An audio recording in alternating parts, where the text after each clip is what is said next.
సకాలానికి వచ్చేవాళ్ళు ఎంతమంది ఆరాధనకు?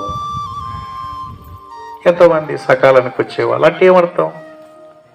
ఆరాధించే దేవుణ్ణి లెక్కలేదనే కదా. ఒక మనిషి ఈ టయానికి రమ్మన్నాను అనుకో, రాలేదంటే ఏమన్నా నేనంటే లెక్కలేదా? నేను 8కి వచ్చినా కదన్నా నువ్వు వస్తావంటే, మరి నువ్వు 8:30 కంటే అట్లా లేట్ అయినప్పుడు ఒక మాట చెప్పాలి కదన్నా. అన్న 8కి వస్తానని చెప్పిన మాట వాస్తవమే, కానీ ప్రస్తుత పరిస్థితుల్లో రాలేను, ఒక అరగంట లేట్ వస్తాను అంటే నాకు అర్థమవుతుంది కదా. అట్లేం చెప్పకుండా నీ ఇష్టం వచ్చినప్పుడు వస్తే అంటే వస్తున్నాం, కానీ అది దేవునికి ఇంపుతమేనా? కరెక్టేనా? మన ఇష్టం వచ్చినప్పుడా, దేవుని ఇష్టం వచ్చినప్పుడా?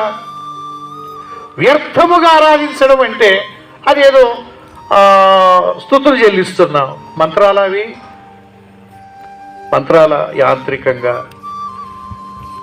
ఎవరికి వినబడకుండా గొనుక్కుంటా కొంచెం మాట్లాడడం, ఆయన స్తుతులు చేయించడం, లేచి అట్లా తిరిగి రావడం, మళ్ళీ ఈయన లేవడం, ఈయన తిరిగి రావడం.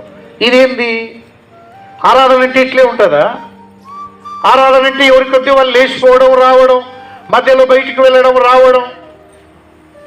ఒక వ్యక్తి ఒకసారి ఆరాధన కూర్చున్నాడంటే ఇంకా ఏదో అత్యవసరమైన పరిస్థితి వచ్చి ఇంకా తప్పదు అన్నప్పుడే కాలు బయటికి లేయాలి.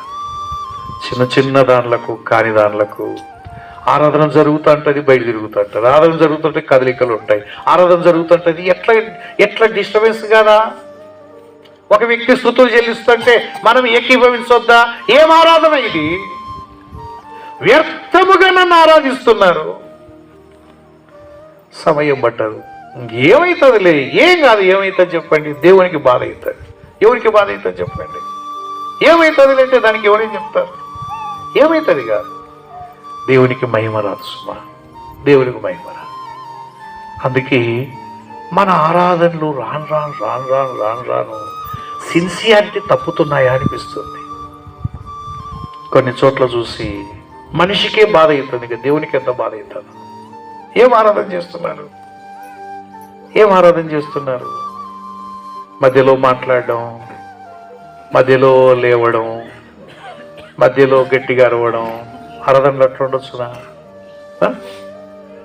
ఎందుకంటే చేతులతో చేసేదైతే ఒక దిక్కు మాట్లాడుకుంటూ చేత చేయొచ్చు, కానీ హృదయంతో చేసేదానికి ఆరాధన అన్నది, దేవుడు ఆత్మ గనక ఆయన ఆరాధించువారు ఆత్మతో సత్యముతో ఆరాధించాలంటే హృదయంతో చేసేటప్పుడు ఈ ఆటంకాలు ఉంటే ఎట్లా హృదయం పనిచేస్తుంది?